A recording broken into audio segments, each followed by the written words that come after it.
Olá, estamos com você novamente e felizes por ter você aí do outro lado nos assistindo. Estamos aqui com o podcast Pode Tudo, Tudo Pode. Como você já conhece, agradecemos desde já a sua inscrição e acompanhando cada um dos nossos episódios. Queremos agradecer, como fazemos de praxe, ao nosso patrocínio master da Arca Music e dos estúdios Arca.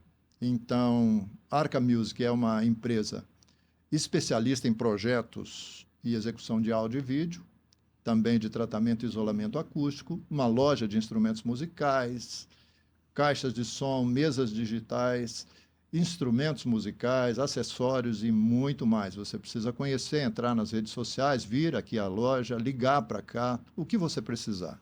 Sendo um clube, uma igreja, um grande auditório, todos esses são nossos clientes que atenderemos com muito carinho e muita alegria. Então, estamos iniciando uma nova temporada. Uma temporada agora que vai falar e vai dialogar com você sobre saúde e sobre bem-estar. A primeira temporada foi o aspecto espiritual, muitos líderes estiveram aqui conosco, pastores, apóstolos, padre, e sentimos que foi uma coisa maravilhosa. Todas essas entrevistas estão no YouTube. O tempo que você quiser e tiver, você pode assistir cada um desses episódios. Então, seja bem-vindo mais uma vez e esperamos que você goste também dessa entrevista, que para nós, já desde o começo, desde quando nós a escolhemos, nós já ficamos felizes também. Eu estou aqui com uma pessoa que você vai aprender a gostar e amar pela sua simpatia, pela sua beleza, pela sua inteligência e pelo seu preparo. Ela é nossa amiga, nossa irmã e é uma pessoa da qual você pode confiar. Vou explicar por quê. Deixa eu então abrir aqui a minha apresentação e aí já te digo.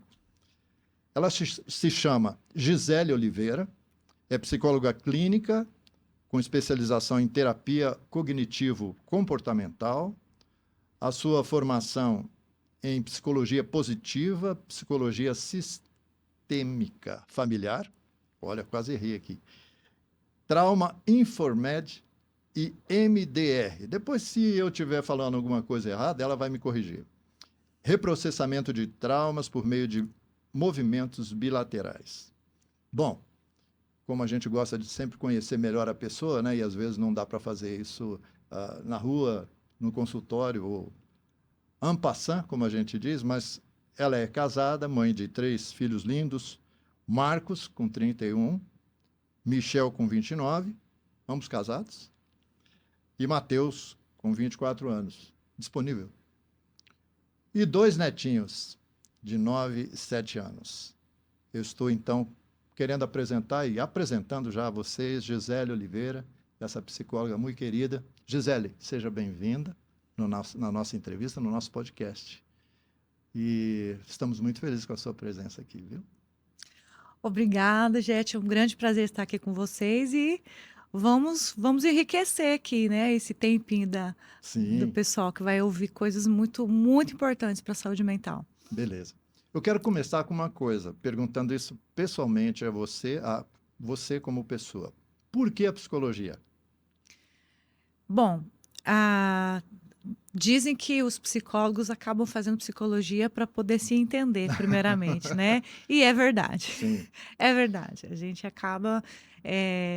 Geralmente, os psicólogos têm as suas próprias questões, né? A gente vem dos nossos próprios sofrimentos. E quando a gente não encontra essas respostas, a gente começa a ter essa curiosidade, né? Esse desejo de compreender através da psicologia. E, em segundo lugar, para ajudar as pessoas, porque eu sou pastora também, né? Uma sim, que vida toda maravilha. Aham. atendendo, cuidando de pessoas, e chega um momento que você percebe que as ferramentas não são suficientes. Você precisa de mais ferramentas, você precisa compreender não só o espiritual, mas também as emoções, né? O ser humano como um todo, o ser Sim. humano integral. Uhum. Então, a psicologia ela nasceu dessas duas necessidades, de me compreender e de compreender e melhor atender o meu próximo. Sim, que beleza, que maravilha. É, entrando nesse assunto, e eu creio que depois você vai perceber, e depois da nossa entrevista, muitas moças, muitas meninas, né, que hoje estão buscando, almejando saber o que vão fazer da vida, que profissão vão ter, o que vão estudar, né? Uhum. E eu tenho certeza que essa nossa conversa vai ajudar muito também, porque nós vemos que cada vez mais a vida moderna nos empurra para isso, né? A gente tentar se compreender melhor para poder viver melhor, né? E entender quem nós somos e qual é o objetivo da nossa vida, qual a nossa missão de vida, né? Os Uhum. aspectos da nossa vida, né? Familiar, social, espiritual, física, profissional, financeiro, né? Sim, Esses aspectos eles exercem uma pressão sobre as pessoas assim, de forma às vezes por demais, né? sim. Eu queria começar fazendo uma pergunta para você. É mais difícil tratar e ajudar com a psicologia o adulto já formado, que vem com uma carga emocional já de muito tempo, ou a criança que precisa ordenar ou reordenar a sua vida, né? A sua educação, o seu crescimento. Uhum. São duas coisas diferentes, eu creio, Sim, né? sim. E o que você pensa sobre essas duas coisas? Com certeza é mais fácil, né, a gente educar, psicoeducar uma Uhum. criança. Inclusive, eu acredito que deveria ter na escola. A escola deveria ser obrigatória a matéria de inteligência emocional, né? A criança deveria ser educada desde pequena a lidar com as suas emoções. Muitas Sim. escolas já têm isso, Uhum. mas infelizmente ainda há muito que se crescer nessa área. Então, a criança ela é totalmente moldável, a criança ainda não teve traumas, ela não desenvolveu crenças que a limitam, né? Então ela é quase que um papel em branco. Então, se a gente começar um tratamento com a criança, a chance dela se tornar um adulto saudável, que vai saber gerenciar a si mesmo, gerenciar suas relações, suas finanças e a sua vida como um todo, é muito grande. Né? O adulto ele já está cheio de vícios, já está cheio de trauma, ele já está marcado, né? Ele já está cheio de crenças enraizadas, crenças muito profundas, que são crenças irracionais, limitantes, que atrapalham a sua vida, porém, para ele é uma verdade absoluta. Então, o processo de psicoterapia, às vezes, é mais demorado, um pouco mais difícil para desconstruir essas crenças, para fazer com que essa pessoa volte a funcionar, né? A gente Ah, costuma sim. falar que Aham. são pessoas disfuncionais. Sua vida não funciona como deveria funcionar. Se ela pudesse ter extraído o seu potencial desde a infância, porque eu acredito, gente, que todos nós temos um grande potencial. Deus nos fez, todos nós, sem exceção, com um grande potencial. Tudo que nós precisamos para ser feliz já está dentro de nós, Sim. não está fora. Uhum. Mas a vida, o sofrimento nos bloqueia. Então, imagina que maravilha que seria se a gente crescesse sem esses bloqueios. Onde nós estaríamos, né? Perfeito, é verdade. Aproveitando o que você falou sobre criança, ah, e muitas mamães e futuras mamães estão nos assistindo. Então eu te perguntaria, seria recomendável, uma vez que a gente sabe que acontecem traumas durante a gravidez, no Sim, relacionamento, sim, acontecimentos acidentais, incidentais, né? sim, Coisas que acontecem com a mamãe, a futura mamãe, desde do marco zero, né? Da sim, sim. gestação. Desde o Aham. primeiro mês, ela começa a sentir emoções, passar por dificuldades, problemas. Às vezes era um filho que Hum, não era desejado naquele momento, o uhum. casal tinha um problema. Vamos falar aqui, né? O casal tinha uma dificuldade financeira e o filho não estava programado para agora, de repente, Sim. O que eu é muito acho que comum, é né? muito comum, Muito comum. exatamente. Uhum. Você recomendaria que, por exemplo, a mamãe entrou no processo de gravidez, o casal está grávido, começar daí um trabalho psicológico com essa mamãe para que ela soubesse administrar seus sentimentos, aquilo que a emociona, aquilo que a alegra, aquilo que Uhum. entristece, aquilo que amargura, para que a criança, eu creio que você, como alguém especialista na ciência, você sabe, a criança sente tudo isso, né? Sim, sim. Esse seria o mundo ideal, né, Pois gente? é. Poxa vida, quem sabe com a nossa indicação e o nosso convite, isso começa a Quem acontecer, né? sabe, Pois né? é. Porque o que que acontece? Ainda existe um tabu muito grande em relação à psicologia, né? Infelizmente, ainda hoje, com tanta divulgação, com a mídia falando o tempo todo, ainda tem gente que acha que psicologia é coisa para doido, que terapia é coisa para doido. Ah, eu não sou doido, né? E não, psicologia é vida. Acho que todo mundo deveria ter um psicólogo, uma psicóloga para chamar de seu, Isso é a bom, hein? chamar de sua, Isso dá né? uma música. Sim. Então, imagina que coisa maravilhosa essa mãe elaborando as suas emoções ao invés de descarregar na sua criança.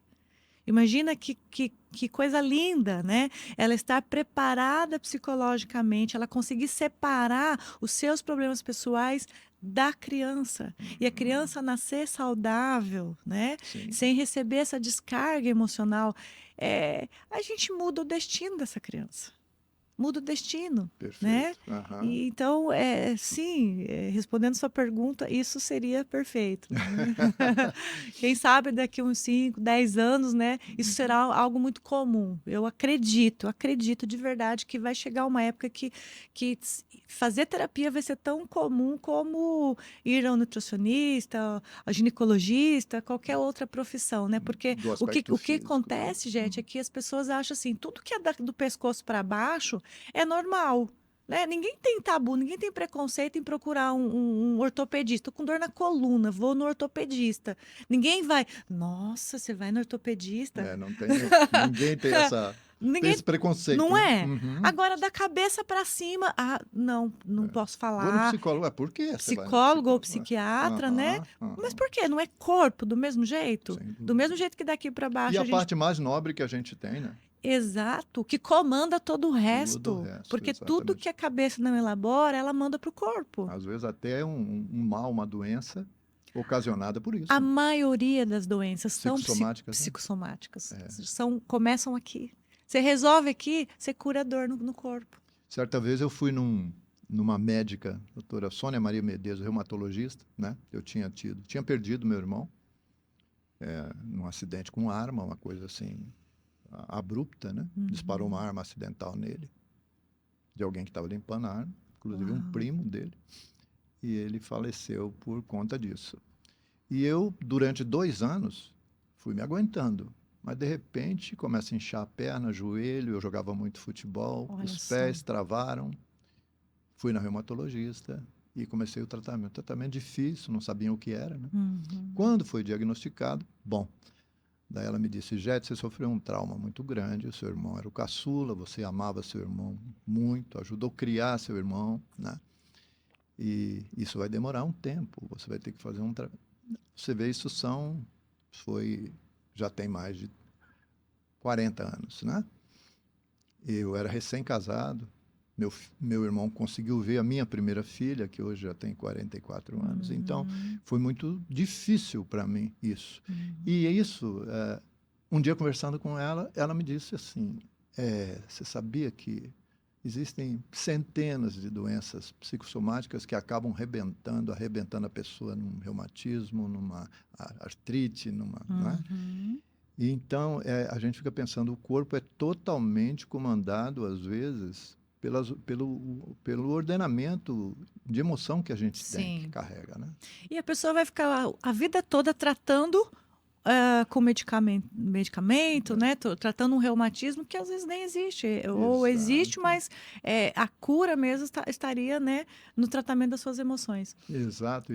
E a coisa interessante que aconteceu em seguida, né? Desculpa eu estar me estendendo com isso, mas é gostoso conversar com a psicóloga, porque você vai aprendendo com ela se deu certo ou não.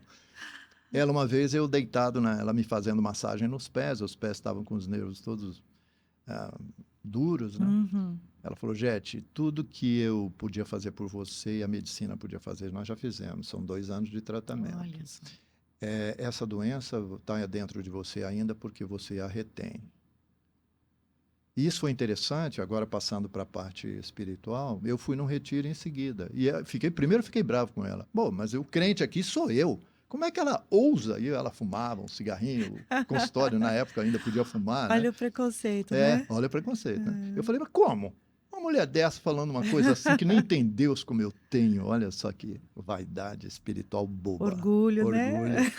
Fui para esse retiro e a palavra foi para mim assim de manhã, no sábado de manhã, dizendo assim: você que está com um problema, carregando um problema que não é seu, que Olha, as coisas que aconteceram não foram causadas por você, que mesmo contra a sua vontade, Deus permitiu, você tem que deixar isso, você tem que soltar esse fardo. O que eu fiz? Fui no alojamento, fiquei primeiro com raiva do palestrante. Como é que esse cara sabe o que está acontecendo comigo? Olha só. Mas aí fui lá no alojamento, peguei minhas caixas de remédio que tinha, cortisona e um monte de coisa que eu tomava, e fui num milharal perto, assim, abri todos os invólucrozinhos dos comprimidos, falei: Deus, eu rejeito essa doença, eu sei que ela está dentro de mim, o Senhor já tirou ela de mim, eu continuo segurando, então eu quero abrir mão dela. Né? E foi interessante, né? Como dizem por aí, né? Como se fosse um passe de mágica, né? curou. Curou. Fiquei com uma remissão, eu só tive quando tive problemas na empresa, uma coisa muito séria. 15 anos depois, voltou, mas foi por pouquíssimo tempo que aí eu já Olha conhecia que o remédio. interessante. Interessante você falar sobre isso, Jete, porque qual que era a raiz desse problema, né, nas suas pernas? Era culpa. Exato. Eu Era não estava lá. Eu não pude não, impedir. não pôde impedir, mas você, por algum motivo, você achou que você tinha a obrigação de impedir, né? Uhum. E a maioria dos problemas psicológicos tem a ver com culpa. E é tão interessante, né? Porque se a gente for linkar agora com a espiritualidade, Jesus veio para quê? Para tirar o quê da gente? A culpa. A culpa. A culpa. Então, tanto a psicologia como a religião, ela tem a mesma função de Uhum. libertar o ser humano da culpa, que é o maior adoecedor, porque a culpa ela esmaga, ela paralisa o ser humano. Então, quando você se liberta da culpa, seja a culpa realmente que a pessoa tem, né? Quando a pessoa realmente tem, ela realmente errou, ela precisa se perdoar. Se perdoar, receber o perdão de Deus. Mas muitas culpas que as pessoas carregam nem são culpas reais, são culpas imaginárias. São Puxa. culpas autoimpostas. Uhum. E Uhum. na terapia ela acaba descobrindo, ela entendendo que na verdade ela nunca teve culpa, que ela não precisa carregar, né? Então, assim, é esse trabalho que a terapia faz, que a religião deveria fazer, mas infelizmente a religião mais coloca a culpa do que atira, porque, É né? verdade. Como se Muitos aquilo fosse uma coisa que você está porque causando, né? muitos não entenderam de Uhum. fato o Uhum. evangelho, né? Sim, Mas sim. aí a gente já entra na espiritualidade, que é, é outro campo que eu amo. Mas é isso aí. Aham. Eu li aqui sobre reprocessamento de traumas por meio de movimentos bilaterais, né? A sua formação e uma das suas especialidades são essa Isso, de lidar com trauma, né? E a gente isso. tem percebido que nesse tempo atual, a gente todo dia sabe sobre feminicídios, sabe sobre violência com criança, violência no âmbito familiar, conjugal, Sim. né? E isso como é que você lida com essa questão e o que a tua especialidade pode fazer, por exemplo? Porque as pessoas às vezes têm um trauma muito agudo, né? Uma coisa muito forte e Sim. já quando te procura, já o dano foi feito de forma grande, né? Sim, sim. Jete, nem todo mundo que procura terapia tem um trauma, né? Tem algo Uhum. grave. Às vezes a pessoa realmente só quer se entender, quer melhorar um relacionamento. E aí a gente usa uma terapia cognitivo-comportamental, que na verdade a gente já falou dela aqui, quando eu Sim, estava explicando sobre as crenças, né? perfeito. Ah, Mas quando a pessoa tem um trauma, um abuso, né? Por exemplo, se a gente pegar de 10 mulheres, 9 sofreram abuso. uhum. Muitas sequer sabem que o que elas passaram foi um abuso. E às vezes porque às vezes está bloqueado, ou porque às vezes aquilo foi tão normalizado, não, isso não foi nada, né? E ela acaba descobrindo no processo de terapia que aquilo foi um abuso, né? E então, assim, há muitas pessoas traumatizadas, muito mais do que a gente gostaria, né, que Sim, existisse. sim. Aham. E todas as abordagens, de certa forma, trabalham o trauma, né? Uhum. Ajuda a pessoa com o trauma, mas essa abordagem que uma das que eu tenho, né, que é EMDR, que é reprocessamento de traumas por movimentos bilaterais, é a única abordagem reconhecida pela Organização Mundial da Saúde eficaz para Perfeito. tratamento de traumas graves, principalmente começou com o tratamento de pessoas que vinham do pós-guerra, pessoas que vêm, né, De um completa ambiente de destruição de um ambiente de total, né? destruição, que Uhum. haviam perdido membros do seu corpo, que tinham visto todos os seus colegas serem mortos, né, no ambiente de guerra, que tinham passado por estupros. E aí eles foram ampliando, né, para outras pessoas que têm outros tipos de traumas, principalmente o estresse pós-traumático, que é aquele estresse que a pessoa ela passa por uma situação e ela pensa assim, não, tirei de letra. Ela fica bem, ela não demonstra nenhum tipo de abalo. Quando passa 6 meses, um ano, começa a vir os sintomas. Ela Sim. começa a desenvolver pânico, depressão, às vezes até paralisia do corpo. Tem pessoas que elas paralisam. Paralisa, ela acha que ela está com algum problema neurológico, né? E é o estresse pós-traumático. Então, essa abordagem é uma abordagem que imita, ela tem a mesma eficácia do sono REM. O que é o sono REM? É aquele sono profundo que a gente tem de madrugada, que muitas pessoas não têm porque tem insônia, porque dorme tarde demais, né? A importância do sono, porque o sono REM, esse sono profundo, ele tem o poder de reprocessar traumas. Por isso que quando a gente pode observar, você vai deitar, às vezes, com um problemão na cabeça. O problema não vai embora, você tem que ficar. Você dorme Uhum. com aquilo, mas no dia seguinte, você acorda, aquilo já não é mais tão gigante como estava na noite anterior. Por isso que falam, né? Nada como uma boa noite de sono, né? Exatamente. Deus é perfeito. Sim, Ele criou amém. É verdade. o sono REM, né, esse sono profundo, para reprocessar. Mas nem sempre vai reprocessar totalmente. Então, os movimentos bilaterais, que é isso aqui, ó. A pessoa acompanha os movimentos, porque nesse movimento bilateral, que a pessoa vai acompanhando meus dedos, a gente consegue acessar um ponto aqui do córtex pré-frontal que não é acessado através da conversa. Sim. Da conversa na Seria como se terapia. fosse uma hipnose? Não. Não, Não é hipnose. não é hipnose. Ah, Você bom fica saber. totalmente consciente, Sabe o que está mas se passando, o que está acontecendo. tudo, mas consegue acessar porque faz o mesmo efeito do sono REM que acessa Olha, que esse mesmo coisa. local aqui Sim, do aham. córtex, onde fica armazenado os traumas. E então você consegue desbloquear, às vezes lembrança que você que estava completamente esquecido, você volta lá, você lembra como se fosse hoje e você consegue dar outros significados para aquele momento. Entende? Então, no final da sessão, aquilo que às vezes você tinha certeza absoluta que você que causou, que você que foi o culpado, ou que foi algo muito terrível, você consegue enxergar de uma maneira mais leve. É literalmente ressignificar o trauma. Essa palavra tem peso, né? Ressignificar, né? Muito. E a gente consegue isso, às vezes, em uma sessão apenas. Perfeito. A pessoa não pode apagar o que aconteceu com ela, né? A pessoa Nem nem deve. deve. Lembrando aqui, abrindo um pouquinho mais assim na nossa conversa, tudo que está acontecendo no sul do Brasil. Agora, em maio, aquelas enchentes absurdas. Sim. E agora começa granizo, destruição. Ontem parece que numa cidade, não sei exatamente qual, se é Carazinho, 400 casas foram destelhadas com granizo e carros virando e árvore caindo e Muito tudo mais. lamentável. Eu fico pensando, né, além de fazer minhas orações por esse povo que são nossos irmãos e estão num lugar tão lindo, né, que o sul do Brasil é simplesmente hollywoodiano, né? É uma coisa de Maravilhoso. cinema, né? Eu sou do sul. Você é do sul, então há de concordar comigo. E aí eu fico pensando, talvez essas pessoas mesmo, todas as famílias, como a gente usa dizer em Campo Grande, né, aqui no Mato Grosso, de mamando a caducando, né? É uma palavra meio Sim. chula, mas é isso. Todos precisam de um cuidado agora, né? Todos. Porque a pessoa pensa, olha, e a gente ouve nas entrevistas, nossa, foram 30 anos de trabalho para construir minha casa e foi tudo. O rio invadiu, tomou tudo. Isso é um trauma. É um trauma, né? E quem não passou, tem algum amigo, algum parente que passou, Sim. né? Uhum. Então, acaba que toda a população é afetada. Sim, naquele seu sentimento solidário de alguém da Uhum. família, um amigo que está passando por isso e ele não pode resolver completamente, ajudar de todas as formas que queria, também causa na pessoa uma coisa ruim, nociva, né? Com certeza. Aham.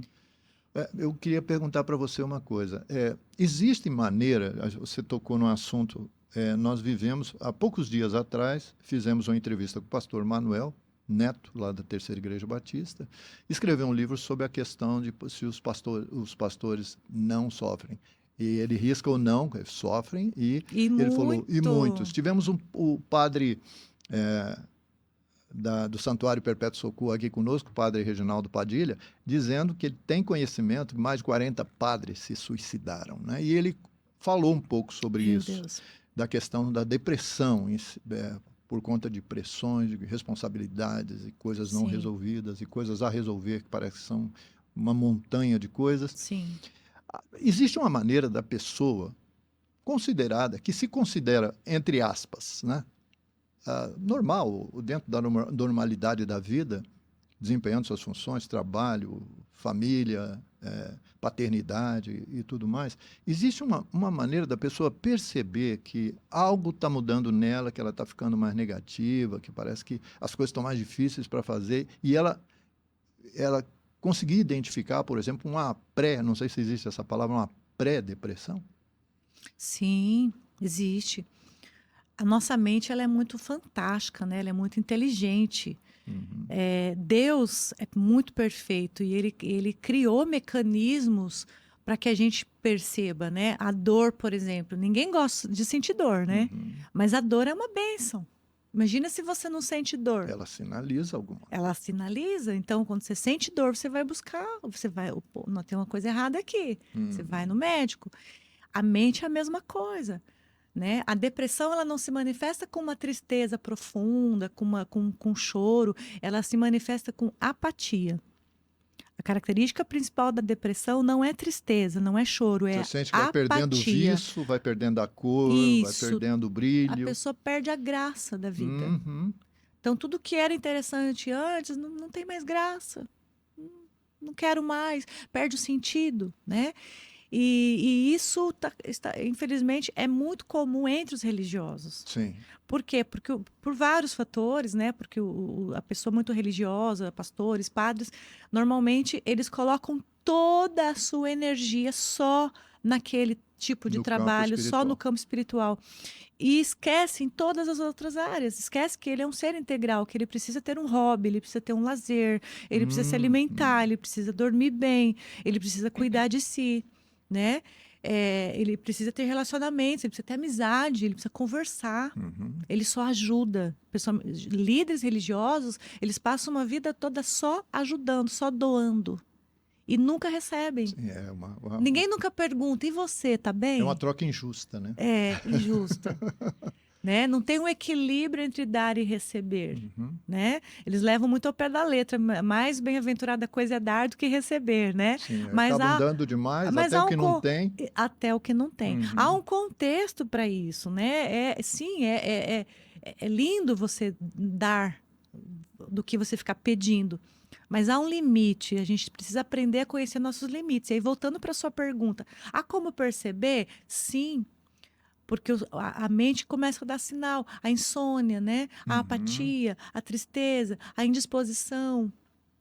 Às vezes, um choro num momento inadequado, a pessoa ela começa a chorar com uma propaganda, por exemplo. Sim. Ela vê uma propaganda, ela chora.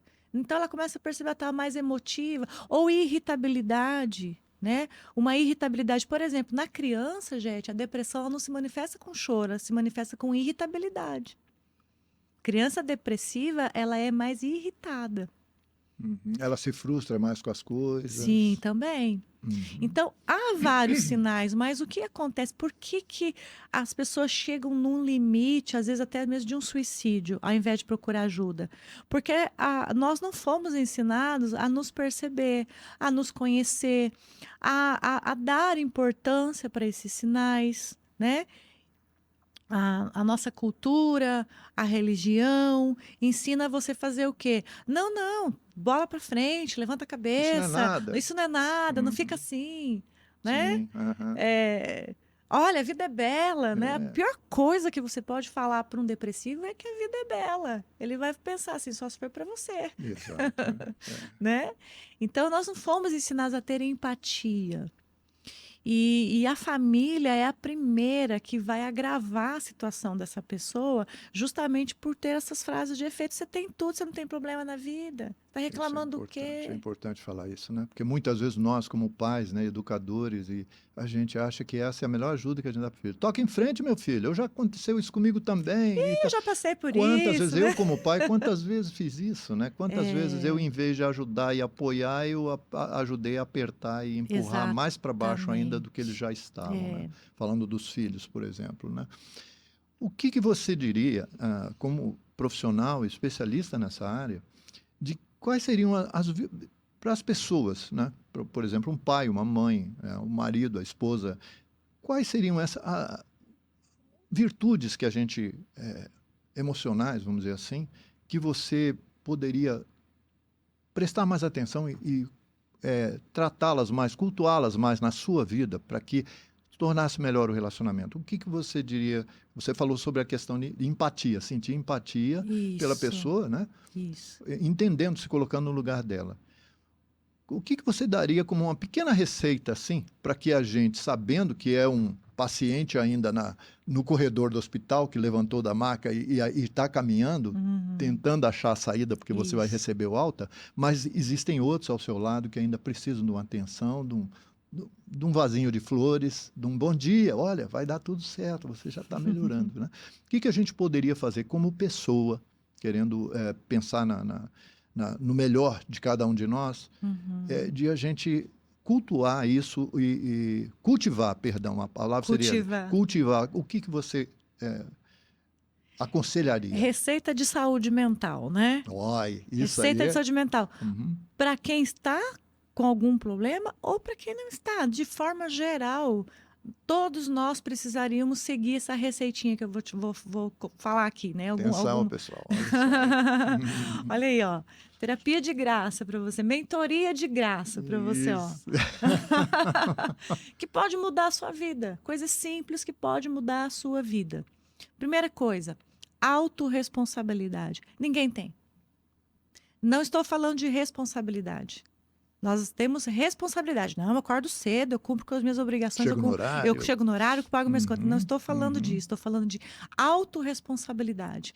Que é o quê? É eu assumir a minha vida. A minha vida é minha, a responsabilidade dela é minha. uhum, Se todo mundo assumisse autorresponsabilidade, nós não teríamos problema de relacionamento. Nós não teríamos problema. Porque o que, que acontece? A gente delega a nossa saúde para o outro. Ah, mas por que, que você não procurou ajuda antes? Ah, meu marido nunca me levou, não me apoia. Por que, que você não estudou, não fez uma faculdade? Por que, que você não seguiu o seu sonho? Ah, minha esposa nunca me deu um incentivo. uhum. Meus filhos nunca me reconheceram. Você está entendendo? Entendo, As entendo pessoas não perfeitamente. assumem autorresponsabilidade. Você tem um sonho, vai atrás. Você tá com dificuldade, vai aprender, vai desenvolver, tá com problema de saúde, vai no médico, vai fazer terapia, sabe?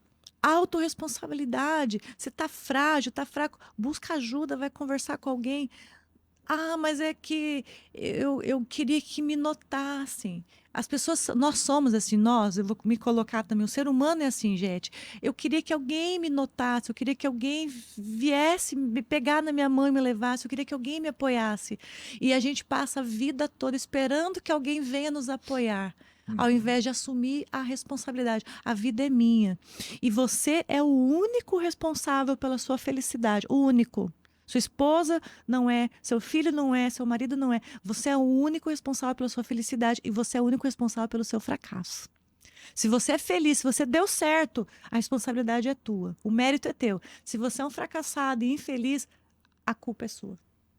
De mais ninguém. Uhum. E às vezes é difícil a gente se defrontar com essa realidade, né? Você olhar, se encarar no espelho e dizer, cara, você precisa melhorar, velho, né? Uhum. Vamos falar assim, do jeito da meninada. Isso aí. Ô, velho, você tem que mudar esse É seu mais jeito. fácil falar assim, mas também com o marido que eu tenho, Pois é, justificar, né? né? Uhum. E essa justificativa vem de lá do De Adão e comecinho, de Eva, né? Adão. Ai, Foi a a mulher. mulher que o Senhor me deu. Ela falou, Aham. foi a serpente que me convenceu. Quer dizer, lá Exatamente. depois no assassinato de um filho com o outro, matando o outro, Acaso sou eu o guardador do meu você vê, irmão, é uma né? sequência, né? São elos da mesma corrente de irresponsabilidade com a sua própria vida, né? Que Exatamente. a primeira coisa, né, que a gente sabe que Deus fez foi primeiro dar a honra àquela criatura, aquele homem que ele criou com tanto amor, né? Olha, estão aí os animais, está aí a natureza, pode explorar o que você quiser, Uhum. cuida de tudo, é Isso. teu, né? E Isso. é como se a gente pudesse dizer isso para as pessoas, né? Olha, a vida é tua. Não tem não tem nada vedando você para ser E a feliz. vida é uma só, né, gente? Eu Uhum. demorei, eu aprendi isso tarde na Pois é, minha se a gente vida. ouve uma profissional falando isso, a gente fica pensando, e eu? Eu aprendi tarde que a vida, ela é uma só. Uhum. E eu gosto demais de um versículo da Bíblia que está lá em Romanos 12, que diz assim: cada um dará conta de si mesmo diante de Deus. E a gente pensa, vai dar conta dos pecados, da salvação. Não, você vai dar conta de tudo. Deus vai perguntar assim, gente, o que você fez com o templo, com o corpo que eu te dei? O que você fez com os talentos que eu te dei, gente?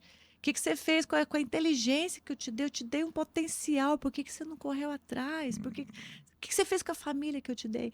Então, a gente vai dar conta da gente. Não adianta eu chegar naquele dia e falar assim, mas Senhor, eu não pude fazer nada porque olha aí o pai que o Senhor me deu. Pois é. Olha a mãe, uma mãe que não conversava comigo, que não me orientava.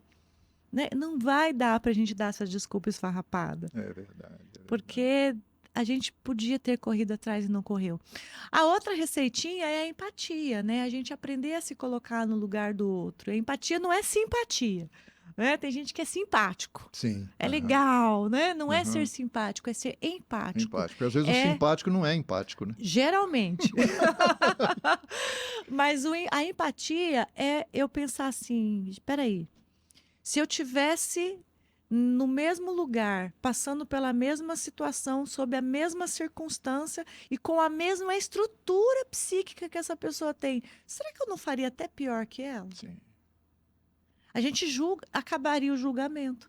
E Acabaria. eu acho que até encurtaria muitos problemas que a gente tem, por exemplo, com uma criança que você está educando. Que se você colocar no lugar dela, no momento dela, e naquele nível de entendimento que ela tem, você trataria ela de uma forma mais adequada. No entanto, você quer que ela pense como adulto.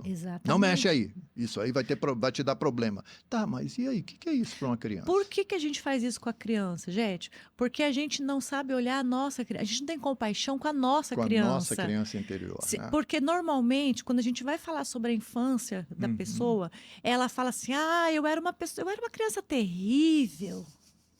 E ela leva aquela culpa para a vida. Eu era Isso. uma criança terrível. Uhum. Aí você pergunta assim: "Mas por que você era terrível? O que você fazia de tão terrível?" "Ah, eu corria, eu subia na árvore, eu caía, eu quebrava o braço". Uhum. Tá, você era Isso criança, era normal normal, para criança. normal. Mas alguém disse, um tio, um pai falou assim: você é terrível. E a Pronto. pessoa, pronto, ela cresceu com uma autoimagem destruída porque alguém disse que ela era terrível só porque ela fazia coisa de criança. E aí a gente projeta isso em quem? Nos nossos filhos, Sim. nos nossos netos. Uhum. Ah, essa criança é terrível. E a criança também está só fazendo coisa de criança. Nossos filhos só estão sendo crianças.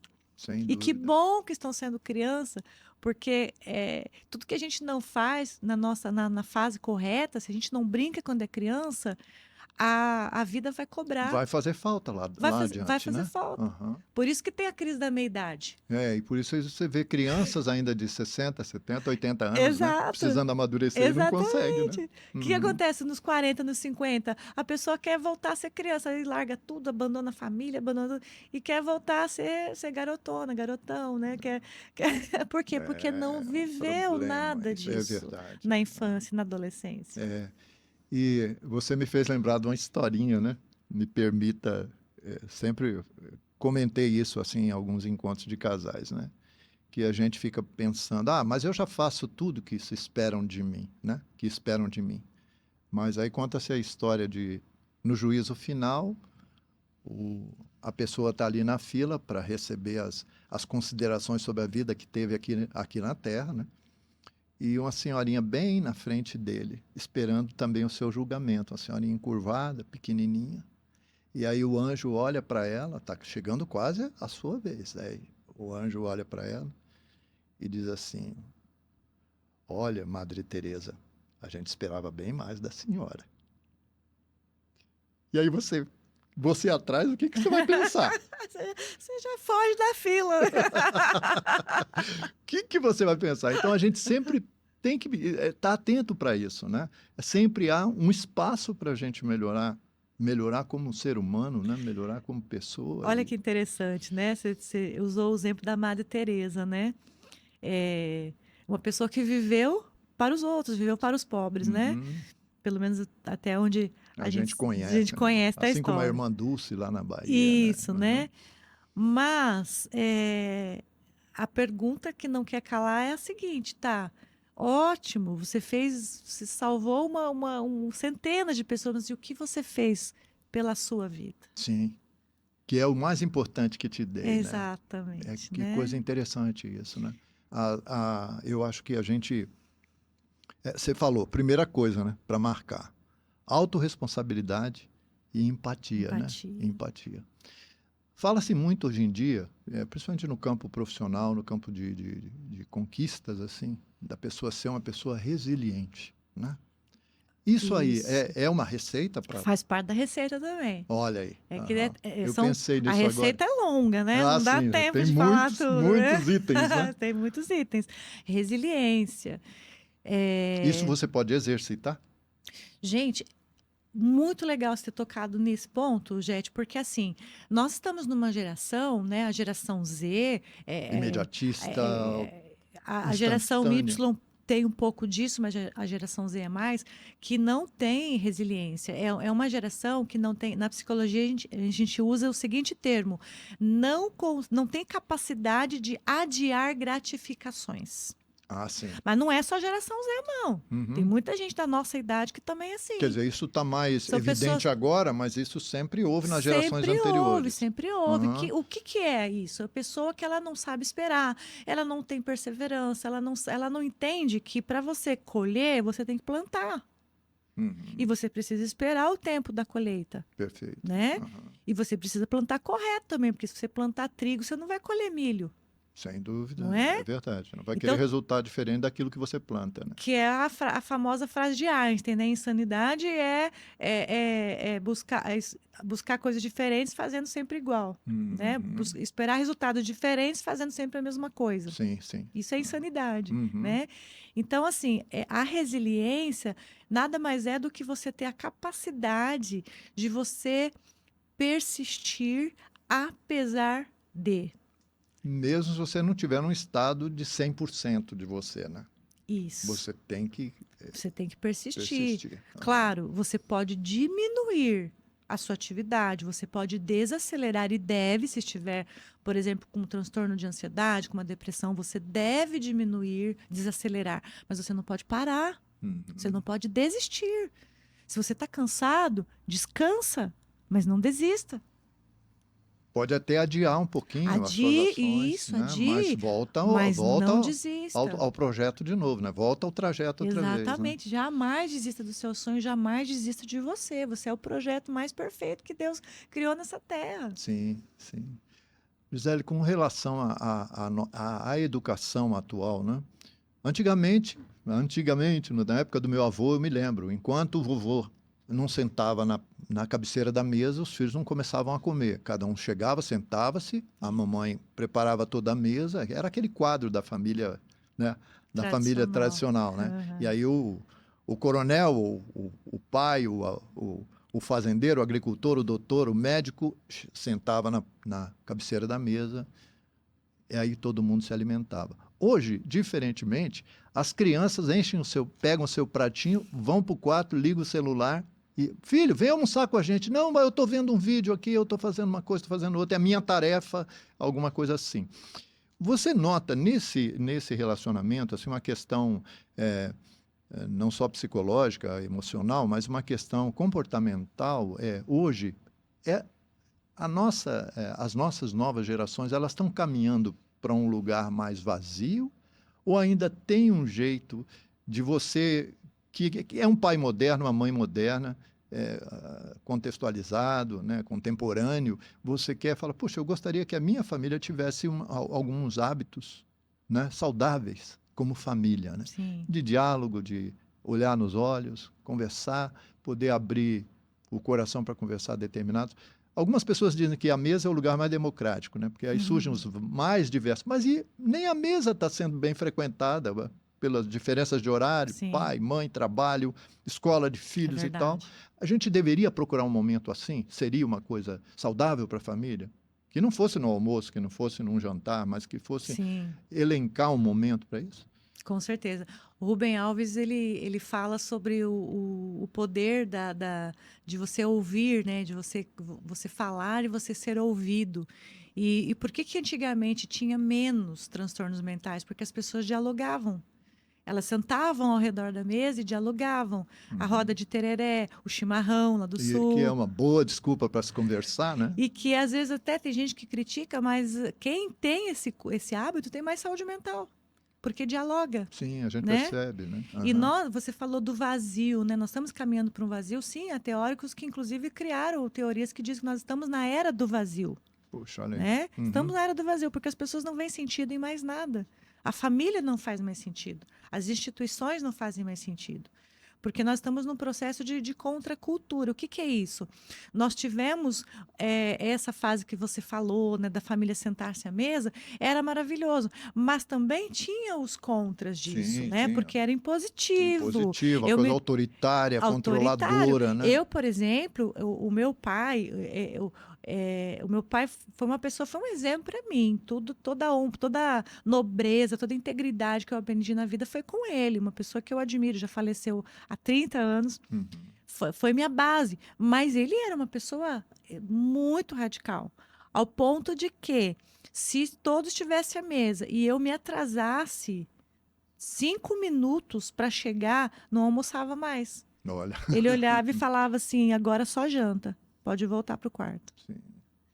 Você vê, né? E achava que com aquilo ele estava fazendo algo para te educar, para te disciplinar. Então, por que eu falei de contracultura? Nós, da geração X, né? O pessoal que tem 50 anos para cima, contei minha idade, né? Estavam achando que era 30 e poucos, mas aí eu 30. falei dos seus netos também, ficou meio difícil de entender, né? Difícil, né? Casou com 10 anos essa mulher, né? Então, assim, nós estamos na contracultura, porque nós somos tão reprimidos, que a gente começou a pegar aversão a certas coisas, certos costumes. Então, assim, eu não vou fazer isso com meu filho. Então, nós acabamos nos tornando permissivos, né? E a geração Y mais ainda, ficaram mais permissivos ainda com seus filhos. Por isso que nós temos uma geração Z, que é uma geração que o lema deles é assim, né? Deixa disso, né? Pra que isso? Eu costumo brincar com meu filho que é da geração Z, né? Eu falo assim, mas filho, você só faz o que você quer, desde pequenininho. E ele fala assim, mas claro, mãe, quem é que faz o que não quer? Na cabeça dele isso está muito natural, né? É natural, óbvio. Não tem mais aquilo que a gente foi criado assim, não. Você tem que fazer. Exato. Ele não fala isso, né, com má fé, não fala isso tentando ser desobediente ou intransigente, né? Natural. E tem a parte boa disso, né? A parte boa, eles têm menos transtornos mentais que a gente. Pois são mais livres, né? São mais livres, né? Eu tenho um caso desse. A parte ruim é que eles não conseguem aprender disciplina e nem foco. Isso é problema também para a vida futura deles, né? Que eles vão ter que se reordenar, como você falou, ressignificar tudo isso que eles achavam que era. Porque como que você vai conquistar algo na vida sem disciplina e foco? né? Então, assim, essa contracultura, ela tem sempre os prós e os contras. Ah, não sou mais, a gente não é mais repressivo igual a nossa geração lá de trás. A É gente é livre, a verdade. gente é mais feliz. Mas também somos mais indisciplinados, mais desfocados, mais sem sentido. Uhum. Porque a gente, querendo ou não, a gente encontrava o sentido da nossa vida naqueles rituais. Eles de certa forma eram um pouco Eles nos traumáticos, mas norteavam. eles te davam assim um sentimento de que não, a coisa é assim mesmo, Pertencimento, né? eu faço parte disso, então, né? Exato. Agora a gente não pertence a nada, a ninguém, né? Uhum, Ninguém é dono de uhum, ninguém. Então Mas a vida é assim, ela é cíclica mesmo, né? E sim. daqui a pouco as novas gerações vão começar a sentir tanta falta disso que vão começar a retornar. Razão pela qual eu creio que o trabalho do psicólogo se torna muito importante momento após momento, né? Porque você vai se atualizando com essas questões eh, atuais e com as modificações que vão havendo. Sim, E sim. você vai ali estudando, se preparando para ir também nesses novos momentos você poder ser útil Exato, né, e eficiente, eficaz, né, no seu exato. trabalho, né? A gente consegue ter uma visão geral, né, daquilo que funciona e daquilo que não funciona. Então, o que Uhum. funciona, a gente precisa retomar, né? O que funciona. O que não funciona, a gente precisa desconstruir, a gente precisa começar a retirar da nossa vida, né? Sim, Por exemplo, nós estamos além da era do vazio, nós estamos numa época hedonista, né? Numa era hedonista. de se ad... Prazer a todo Sim, custo. se admirar e querer mudar a sua imagem para os outros verem você uma pessoa de Sim. sucesso, mais As redes bonita, mais sociais, inteligente. né, As redes sociais são trazem isso, cruéis nesse aspecto, né? cruéis. E o outro agravante disso é que as pessoas elas não suportam o sofrimento, elas não suportam a dor.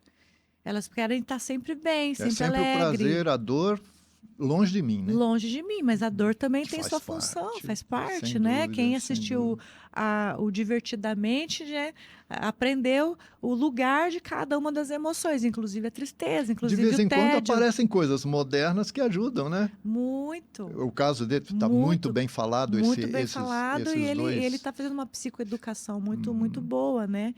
Então, nós precisamos aprender a lidar com a dor. Aí a gente volta na resiliência. Resiliência é aprender também a lidar com a nossa dor. uhum. Ninguém sabe lidar com dor hoje, gente. O que acontece? As pessoas vão para um psiquiatra, e aí se medica, e aí elas se anestesiam. Sim. Se você tomar uma medicação, e eu não sou contra a medicação, há muitos casos que realmente precisa fazer um tratamento paralelo, né? Uhum. Terapia e um tratamento psiquiátrico com medicação, mas muitas pessoas não precisam. Por exemplo, ela está de luto, ela vai e se medica. Ela vai tomar um antidepressivo e aí ela anestesia e ela não sente o luto. Mas o luto precisa ser vivido, Vivido, né? Aham. precisa ser sentido. Às vezes a gente ouve isso, né? Ele está Isso. vivendo um momento de luto, tem que esperar um pouco, dá tempo a essa pessoa, né? As pessoas mais fortes, mais resilientes a longo prazo mais felizes são as pessoas que aprenderam a sentir a sua dor. Que não esconderam, que não negaram, que não camuflaram, que sentiram a sua dor e ressignificaram a sua dor. É isso, essa é uma palavra de, vou até ser redundante, de muito significado, né? Sim, Porque sim. a gente não aprende isso, né? Você não aprende isso nos bancos escolares, na maioria das famílias isso não é falado, porque Não. as pessoas não, os educadores, os pais, às vezes não têm esse preparo, né? Não. As É, pessoas, só para complementar, as sim, pessoas aprenderam desde sempre a camuflar a sua dor. O homem, por exemplo, né? às vezes até para não chatear os outros, né? Ah, não vou incomodar os outros com isso, Para não né? parecer mimizento, né? Uhum. Então, o homem, o que o homem faz? Ele se refugia no trabalho. O homem, quando ele passa por uma dor, uma perda, por exemplo, né? É, um luto, perde uma mãe, perde um filho, ele mergulha no trabalho para ele não sentir. Uhum. Um divórcio, ele Uhum. parte para outra rapidamente, ou ele mergulha no trabalho. E lá na frente Ele vai perceber que isso vai perceber. não era o melhor caminho, né? Não, tá tudo lá guardado. A Uhum. mulher, ela se refugia às vezes nas compras, na comida, Olha só. ou nos filhos. Ela idolatra os filhos, ela vive em função dos filhos. Mas Uhum. para quê? para se Esquecer da refugiar, sua para dor. esquecer da sua dor. Sim. E por aí vai, redes sociais, né, séries, Instagram, e por aí vai. As pessoas estão o tempo todo fugindo da dor e se refugiando e acabam se viciando. Vício em pornografia, vício em redes sociais. Agora, o que está acontecendo muito é vício em jogos, né? Em jogos, e aí, ontem foram aprovados, né, nesses dias foram aprovados 89 empresas no Brasil legalizadas. Eu vejo, eu fiquei pensando, comentei inclusive com a Flor, né, a minha esposa. Eu falei, nega, isso aí é um convite ao desperdício, de maneira impensada, Com né? As certeza. pessoas vão se atirar nisso para resolver, achando que ele vai ser o cara que vai ganhar dinheiro nessas loterias aí da vida, né? Então a gente vê que é mais uma coisa para deixar a vida da pessoa mais tumultuada ainda e mais Com, caótica, né? com certeza. Aham. Mais uma fuga. Gisele, olha, a gente tem muito assunto, né, para conversar, mas a gente também tem o nosso tempo. Eu queria assim que você, agora para que esses que estão nos assistindo até agora e aprendendo muito com você, né, desde já a gente quer te agradecer imensamente a tua bondade, a generosidade de você compartilhar com a gente, a tua experiência e o teu profissionalismo também, né, e isso somado a algo maravilhoso que é a sua vida pastoral, né? Como pastora, você se importa também com o outro lado tão importante da nossa vida, se não, né, o mais importante, que é o Com lado espiritual, certeza. de onde a gente vai transcender dessa vida aqui. Sim. Então, eu queria que você desse um recado para as pessoas que puderam te conhecer melhor agora e que possam, assim, se ajudar através da psicologia, através de um profissional, de uma profissional, assim como você. Tá? Ok, Pode olhar ok. para aquela câmera ali. Olha, busque o autoconhecimento. Busque o autoconhecimento. Hoje, nós vemos as pessoas são especialistas em tantas coisas, né? Se especializam em tanta coisa, mas não conhecem a si mesmo, que é a pessoa que você vai conviver até o último minuto da sua vida é você. Né? Não adianta você se especializar em gestão de pessoas, conhece os outros, sabe lidar com os outros, mas não se conhece. Você vai Sim, lidar com sim, você sim. até o último minuto da vida. Perfeito. Então, se especialize em você. Se tem algo que você deve se especializar, é se especializar em você mesmo. Entender a sua história, entender suas dores, ressignificá-las, conhecer seus potenciais, conhecer e respeitar os seus limites, porque esse é o principal fator de adoecimento. As pessoas não conhecem, não respeitam seus limites. Então, valorize isso. Quebre esse tabu, né? Que terapia, que autoconhecimento é coisa, é desperdício. Não. É o maior valor que você vai ter na sua vida.